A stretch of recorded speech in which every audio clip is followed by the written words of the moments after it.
Cara ngobrol lebih panjang sama orang yang ansos dan juga introvert. Oke, teman-teman, selamat datang di Belajar Public Speaking ID ya. Jadi ini adalah sebuah channel yang membahas tentang cara komunikasi, cara ngobrol, cara make a good relationship, dan pada akhirnya kita bisa membuka pintu rezekinya karena kita bisa menyampaikan apa yang ada di isi kepala kita lewat mulut dan kita bisa menjalin hubungan sama orang lain. Oke?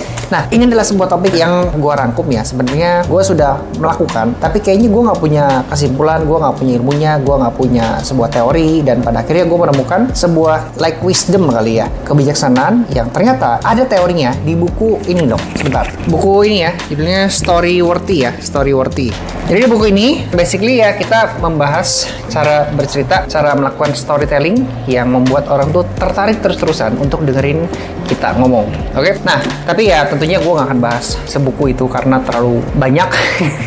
Jadi gue simpulkan aja dengan tips praktis yang bisa lu langsung implementasikan di pergaulan sehari-hari. Oke? Jadi ada 7 hal yang bisa kita praktekkan untuk bisa menjadi seseorang atau pribadi yang menarik ketika ngobrol sama orang. Goalsnya apa sih untuk bisa ngobrol sama orang lain? Adalah panjang ya, ngobrolnya panjang. Gue tuh punya kesulitan ya kadang-kadang ya untuk ngobrol sama orang introvert, apalagi ansos yang jarang keluar, jarang bergaul, jarang bisa ini ya memulai pembicaraan gitu ya, karena mereka kan orangnya lebih pasif. Gue juga tipikal orang introvert yang banyaknya di rumah terus. Ya, jarang ngobrol, cuman karena gue tertarik banget sama ilmu komunikasi, jadi gue melatih diri gue untuk bisa mahir lah ya di part ini ya. Even gue masih belajar, tapi ya gue tertarik lah untuk menjadi expert di bidang ini. Pada akhirnya gue memaksakan diri untuk bisa ngobrol sama orang yang jarang ngobrol. Gue merasakan perbedaan ketika ngobrol sama orang ekstrovert sama orang introvert. Kalau gue ngobrol sama orang ekstrovert, gue nggak perlu capek-capek ya nyari topik, harus ngomongin apa, nggak usah, karena mereka sudah punya topik sendiri, yang mana ya udah gue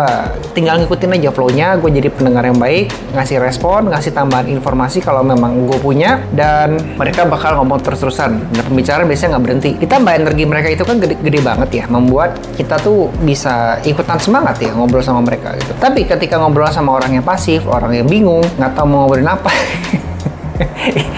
kita mesti mikir ya, apa ya, topik apa ya mesti dilempar-lempar ya supaya obrolan kita makin panjang. Nah, itu dia yang mau gue bahas di video kali ini. Nggak tahu lu pernah ngalamin nggak ya, tapi ya gue karena belakangan sering bergaul, ketemu orang dengan macam-macam, ya goalsnya memang ngobrolannya panjang, tapi orang yang gue hadapi suka beda-beda. Dan ini adalah salah satu pengalaman gue yang berharga, yang membuat gue harus ngulik lebih lanjut, dan pada akhirnya ini bisa dijadikan sebuah sharing yang bermanfaat yang mungkin lu jarang ketemu di video-video lain. Oke? Gue mau concern ya, obrolan kita ini lebih ke gimana cara ngobrol dengan orang yang ansos dan introvert. Karena orang extrovert tadi gue bilang gampang itu sih, selama lu bisa nanggepin ya, ngikutin alurnya itu gampang. Tapi kalau lu sama introvert, wow, that's really hard.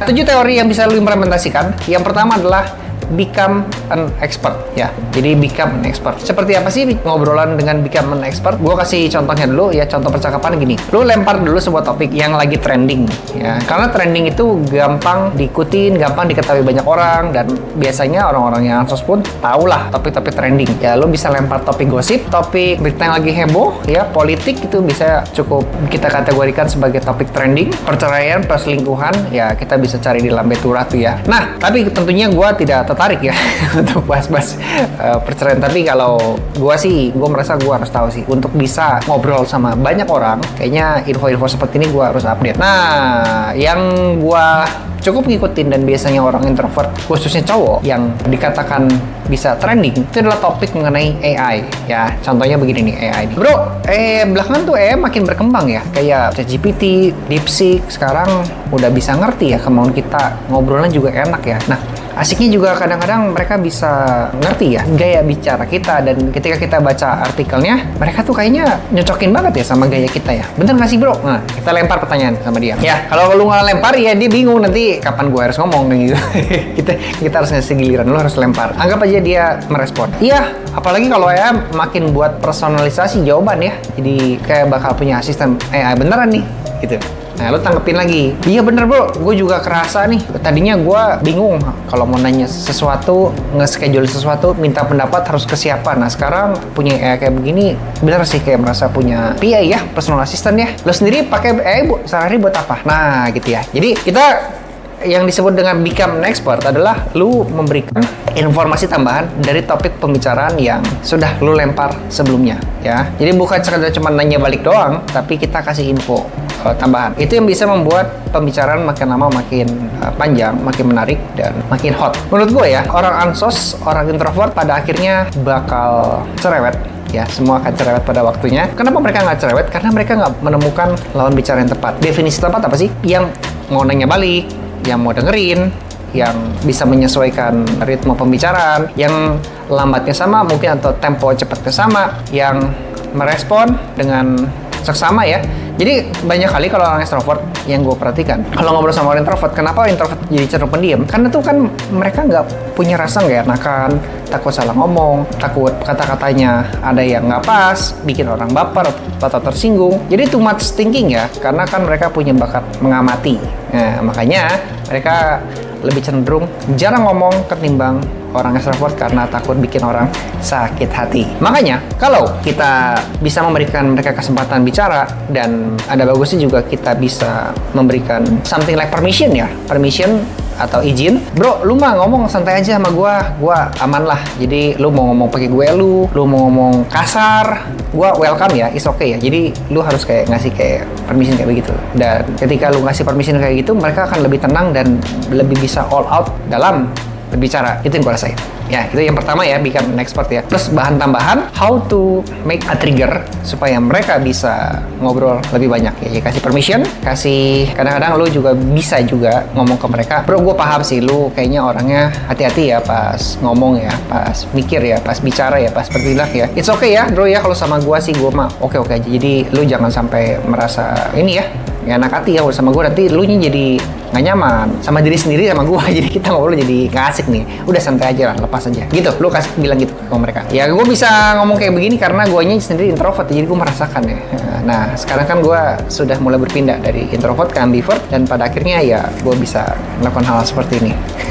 Ini mau gue sharing sama lu. Oke, buat anda extrovert ya, lu bisa ngomong ke mereka dulu. Untuk hal demikian, buat lu yang introvert ya berlatihlah ya untuk bisa, mungkin lu yang izin dulu sama orangnya, atau mungkin lu yang baru menyadari bahwa anda punya kepribadian seperti ini, ya next time lebih all out aja. Oke?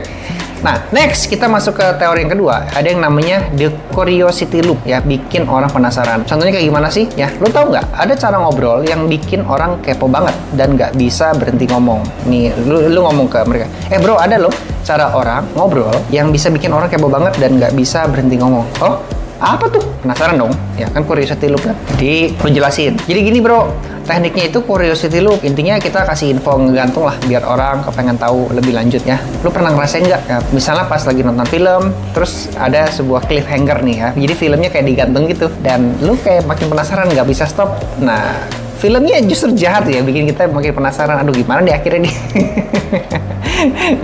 Nah, ngobrol juga kayak gitu kita terapinnya. Nah, karena si lawan bicaranya makin penasaran, dia ngerti konsepnya, tapi dia nggak tahu cara implementasinya, cara nerapinnya. Ini membuat obrolan makin panjang. Itu yang disebut dengan the curiosity loop. Ya, orang bakal punya dorongan untuk cari jawaban, dan ini secara nggak langsung bikin kita itu engage sama lawan bicara.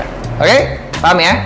Yang ketiga, ada yang namanya the contrarian play. Ya, jadi kita bermain kontradiksi ya, perbedaan pendapat, perbedaan sudut pandang, itu biar makin seru. Contohnya kayak gimana sih? Sebenarnya itu nggak bisa gantiin manusia menurut gue sih. Ini contoh ya, ini kita udah mulai percakapan. Nah, lu tunggu dulu nih reaksi lawan bicara. Biarkan dia berpikir, biarkan dia menganalisa gitu kan.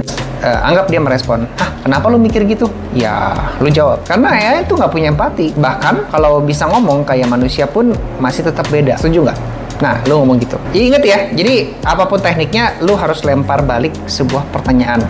Ya, ingat, kalau nggak dilempar balik, nanti orangnya, apalagi introvert sama ansos, mereka bingung harus nimpalinnya seperti apa.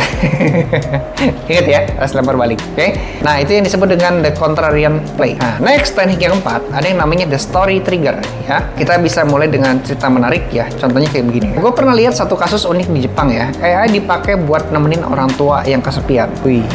Menarik nggak? Ada nenek-nenek yang jadi jatuh cinta sama AI ini. Lu kebayang nggak sih? Ini percakapan by the way ya. Biasanya si lawan bicara kita, dia bakal ngasih respon yang spontan. Nah, oh iya, masa ada begitu? Nah, bener bro. bro, ada di Jepang kayak gitu tuh. Lu sendiri pernah nggak ngerasa lebih nyaman ngobrol sama ya daripada manusia?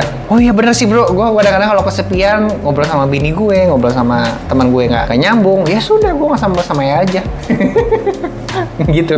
Jadi itu cara ngobrol dengan menggunakan the story trigger. Jadi lu lempar cerita, lempar fakta, sehingga orang, wah baru tahu gue ada yang begitu ya. Jadi obrolan pun bakal berlanjut lebih panjang. Teknik yang kelima yang bisa lu pakai ada yang namanya the dumb and curious play. Jadi pura-pura nggak tahu buat manjangin obrolan. Oke? Contoh percakapan kayak begini. Gue nggak terlalu ngerti sih, AI tuh bisa sampai mana sih sekarang? Kayak beneran bisa mikir sendiri nggak sih gitu? Ya, biarkan lo bicara, nanti nerangin pendapatnya gimana. Nanti lu tinggal ngerespon aja. Wah, menarik. Atau, oh gitu ya? Berarti bakal berbahaya dong ya kalau AI dipakai buat propaganda politik ya. Nah, gitu. Jadi, lu kasih skenario baru yang membuat orangnya kasih pendapat pribadinya lagi. Ya, itu contoh dari pura-pura nggak tahu buat manjangin obrolan. Oke? Sekarang kita masuk ke teknik yang ke-6, ada yang namanya the emotional mirror ya. Jadi pantulkan perasaan lawan bicara. Ya, emotional mirror ya, ingat ya. Jadi kita bercermin dari emosi si lawan bicara. Contohnya kayak gimana sih? Misalnya dia bercerita sesuatu yang bikin dia tuh antusias. Misalnya anaknya baru masuk sekolah atau mungkin dia baru dapat prestasi yang seperti apa. Nah, karena dia serius dan antusias dan dia happy banget, lu ikutan, mukanya juga happy gitu ya. Responnya juga harus sesuai. Misalnya dia antusias banget, tadi kan kita ngomongnya AI ya, biar nggak kemana-mana nih. Dia serius banget ceritain AI, pengalaman dia, cara pakai dia, cara meningkatkan produktivitasnya di kantor, sehingga karyawannya makin berkurang gitu. Dan dia merasa keren banget karena jarang pengusaha ataupun orang lain menggunakan AI untuk meningkatkan produktivitasnya. Nah, lu tinggal ngeresponnya, serius lu? Jadi lu beneran percaya kalau AI itu bisa bantuin lu sebegitu hebatnya? Hebat ya lu ya? Biasanya jarang lo orang tahu kayak begini-begini misalnya gitu ya. Karena dia ceritanya kok semangat. Lu juga ngeresponnya kayak, gitu. Oke? Ya, dengan begitu mereka merasa di-respect, merasa dihargai, dan obrolan pun makin panjang gitu. Sekarang kita masuk ke teknik yang ke-7 ya. Ini teknik terakhir dari video ini yang bisa lo implementasikan. Nama tekniknya adalah ini ya, ada reverse psychology ya. Dari reverse psychology trick. Jadi bikin seolah-olah topiknya tuh nggak penting dan nggak tertarik. Nah, ketika lu memberikan argumen nggak penting, nggak tertarik, ya biasanya sih ini lebih cocoknya ke orang extrovert. Kalau orang introvert kayaknya langsung, nggak tertarik ya, aku merasa minder. Langsung merasa, aduh salah ngomong ya atau bagaimana ya. Jadi kita harus lihat orangnya, dan pengalaman gua kalau kita pakai teknik ini lebih ke orang extrovert. Contoh percakapannya gimana sih? Ini sih hal receh banget, lu pasti nggak tertarik deh bahas ini deh. Enggak juga, apa sih? Nah, ngomong aja gitu. Nah, dengan dia penasaran, itu membuat si lawan bicaranya tertarik pengen tahu lebih lanjut ya. Contoh, misalnya kita merespon sebuah statement, tapi kita nggak bongkar dulu statementnya apa. Kayaknya lu nggak akan setuju deh sama ini, tapi nah itu ya, itu contoh reverse psychology. Loh, emang apaan? Coba deh, gue pengen tahu juga. Nah, contohnya gitu kan. Atau misalnya lu memberikan pernyataan, gue tadi mikir bisa beneran ngerti emosi manusia, tapi ya mungkin ini cuma teori liar aja sih. Menurut lu gimana? Gitu. Itu disebut dengan reverse psychology. Jadi opini orang apa dan lu memberikan kebalikannya, dan lu juga bisa ramal sih ini orang sebenarnya setuju, tapi lu pura-pura nggak setuju aja. Nah, gitu. Itu namanya reverse psychology. Atau misalnya lu memberikan sebuah statement yang lu expect ke dia tuh bakalnya nggak setuju, nggak suka. Nah, dia bakal penasaran. Oke ya, itu ya, tekniknya gampang ya. So, gue mau simpulin ya, 7 teknik yang bisa lu pakai untuk bisa bikin orang ngomong lebih panjang. Yang pertama adalah become an expert ya. Ingat, become an expert ya, jadi lu timpanin lagi informasi-informasi. Ya, ini gue sering pakai banget. Yang kedua, ada yang namanya the curiosity loop, bikin orang penasaran ya. Yang ketiga, ada yang namanya the contrarian play, bikin obrolan seru dengan pendapat yang berbeda. Oke? Yang keempat, ada yang namanya the story trigger, pakai cerita buat bikin suasana lebih hidup. Yang kelima, ada yang namanya the dumb, curious play, artinya pura-pura bodoh ya, supaya si lawan bicara bakal ngejelasin lebih panjang. Yang keenam, ada yang namanya the emotional mirror. Jadi lu memberikan rasa antusias yang sama dan respon yang nyambung sama antusias yang diberikan si lawan, sehingga orang akan merasa tertarik untuk ngobrol lebih panjang sama lu ya, merasa happy dia. Dan yang ketujuh, ada yang namanya the reverse psychology talk. Lu memberikan sebuah statement dan sifatnya lebih ke judging ya. Lu bakal nggak setuju, lu bakal nggak tertarik, lu bakal nggak suka. Nah, dia bakal tertantang untuk apa sih gitu. Nah, itu ya. Ini by the way kan teknik ngobrol ya. Jadi lu nggak kaku juga ya. Jadi tiap ngobrol sama seseorang, kok kita juga maksudnya gini, kita nggak cuma memakai satu teknik, tapi kita bisa mengkombinasikan teknik-teknik ini, kadang pakai yang ini, kadang ini, tapi dalam satu kejadian, satu waktu, satu obrolan sama seseorang, ya lo bisa kombinasikan tujuh-tujuhnya ini, that's good.